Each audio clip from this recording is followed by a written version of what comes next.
Hello বউ, কেমন আছো তুমি? হ্যাঁ, ভালো আছি। তুমি কেমন আছো? একা একা তো বউ, দেশের বাইরে তো একা একা আছি। হ্যাঁ, তুমিও তো ওখানে একা একা। যাই হোক, কি আর করার, ঈদ তো তোমার আমার একা একাই করতে হবে। কি আর করবো বলো, তুমি তো দেশে নাই, একা একাই থাকতে হবে। তোমাকে অনেক মিস করি বউ, সত্যি।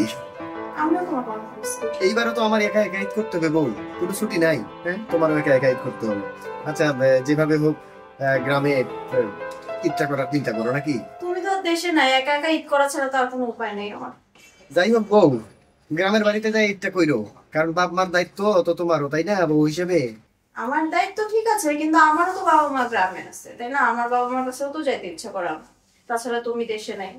গ্রামের বাড়িতে গেলে বাপ মা খুশি হবে, আমারও মনটা ভালো থাকবে। তুমিও বাপ মার সাথে ঈদ করে আসতে পারলা, ওই দিক দিয়ে তোমার বাপ মার দেখা করে শ্বশুর বাড়ি হয়ে তারপর টাকা আসতে পারো। আর শোনো, বাবা মার সাথে ঈদ করার পর তুমি তোমার বাবা মার সাথে দেখা করতে যাবা। আর কয়েকদিন পর তো আমি আসতেইছি। কবে আসতেছো তুমি? আরে তোমারে তো বলি নাই, কিছুদিন আগেই আমি ঈদের ছুটি পেয়ে গেছি। সত্যি? হ্যাঁ, আরে আমি তো 2 দিন পরেই আসতেছি। বিশ্বাসই হইতেছে না, সত্যি তুমি কবে আসতেছো? আরে তোমাকে বললে তো আগে মজাটা নষ্ট হয়ে যেত, তাই না? আর আমি তো চাই আমার বউ সবসময় খুশি থাক। আমি আমার বউরে যত খুশি রাখতে পারবো আমার মনটা ভালো থাকবে না? না, যাও, এতদিন কেন বলো তাই? আরে সত্যি ছুটি পাইছি, তোমাকে তো আগে বললে মজা নষ্ট হয়ে যাবে না। এই যে তুমি এখন শুনলা, তোমার তো খুশি হয়ে গেছো না? আমি তোমার বউরে সারপ্রাইজ দিতে চাইছি। আমার তো অনেক খুশি লাগতেছে। তার মানে এবার ঈদ আমরা একসাথে করবো? এবার সবাই আমরা একসাথে ঈদ করবো। তুমি সবার গ্রামে যাবো, বাবা মার সাথে ঈদ করবো, তারপর শ্বশুর বাড়ি হয়ে রোজা থাকা। তারপর অনেক প্ল্যানিং আছে, বুঝছো? ঠিক আছে, তুমি চলে এসো সাবধানে। হ্যাঁ, আরে বউ, আমি তো আর বিদেশ আসবো না, এখন দেশে দেশেই থাকবো। দেশেই সারা জীবন তোমার সাথে থাকবো। হ্যাঁ, আমার ফ্যামিলি নিয়ে থাকবো। আমাদের ভবিষ্যতের একটা ব্যাপার আছে না? ঠিক আছে। আর শোনো, আমাকে তো অনেক পরিকল্পনা আছে, এগুলো আসে সব বাস্তবায়ন করতে হবে, বুঝছো? আচ্ছা ঠিক আছে, আচ্ছা ঠিক আছে, তুমি একটু সাবধানে এসো। হ্যাঁ, ঠিক আছে, ভালো থেকো। আল্লাহ হাফিজ। ঠিক আছে, আল্লাহ হাফেজ।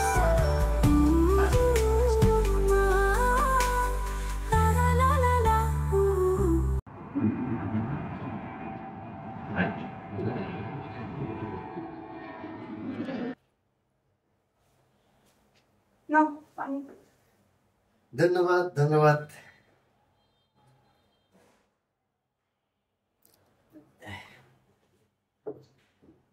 বউ, বলো। একটা গান আছে না, যদি থাকে নসিবে আপনে আপনে আসিবে। রোমান্টিক। যদি থাকে নসিবে আপনে আপনে আসিবে। যাক, এবারে বাসায় যাই, কি করা যায়?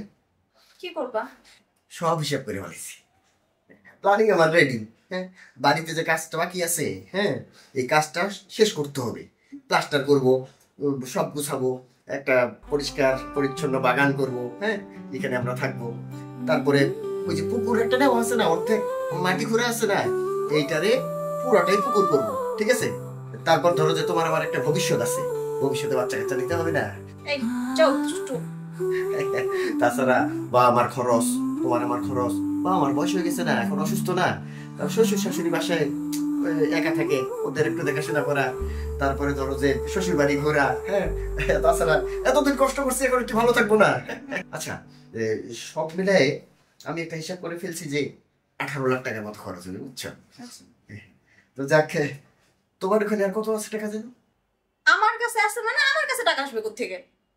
টাকা আসবে কোত্থেকে মানে? এই যে আমি 2.5 বছর থেকে তোমার কাছে প্রতি মাসে মাসে টাকা পাঠাইছি। হ্যাঁ, আমি কষ্ট করে। এই টাকা তোমার কাছে আছে না জমা? আমার কাছে কোনো টাকা জমা নেই। তুমি প্রতি মাসে টাকা পাঠাইছো, তোমার বাবা মায়ের খরচ দিছি, আমি নিজে যে এই সংসারটাকে চালাইতেও তো খরচ আছে, তাই না? আর আমার নিজের একটা খরচ আছে না? আমার কাছে টাকা নেই। আর যে টাকাটা ছিল, বাকি যেটা ছিল, ওটা দিয়ে আমি আমার বোনের বিয়ে দিয়ে দিছি।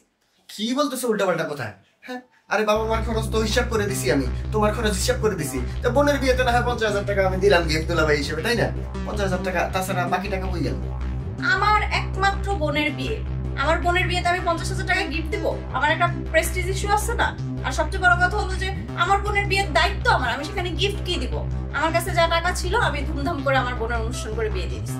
আচ্ছা ঠিক আছে, মানলাম, সব তো হিসাব করা টাকা, তাই না?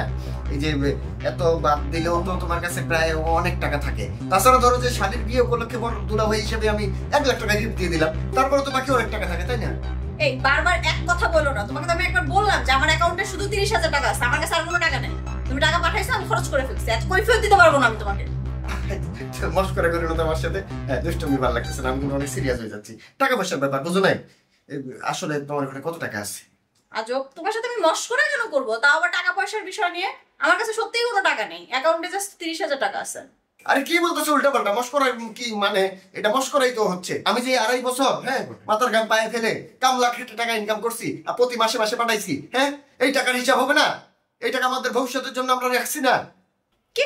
এই দেখো, আমি জানি না এত কিছু, আমি তোমাকে কোনো হিসাব দিতে পারবো না। তুমি টাকা পাঠাইছো, টাকা খরচ করে ফেলছি, আবার বিদেশ যাবা, আবার ইনকাম করবা, তারপর যা যা প্ল্যানিং করছো সেগুলা করবা। আবার বিদেশ যাবো, আবার ইনকাম করবো মানে?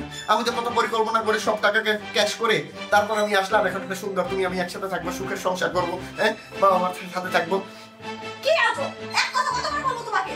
একবার বলছি না টাকা খরচ করে ফেলছি, খরচ করে ফেলছি মানে খরচ করে ফেলছি, এত পয়সা দিতে পারবো না। চল সব।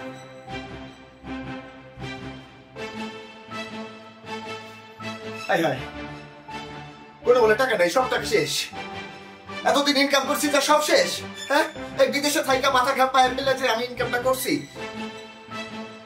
হাই হাই, কি ভুলটা করছি আমি?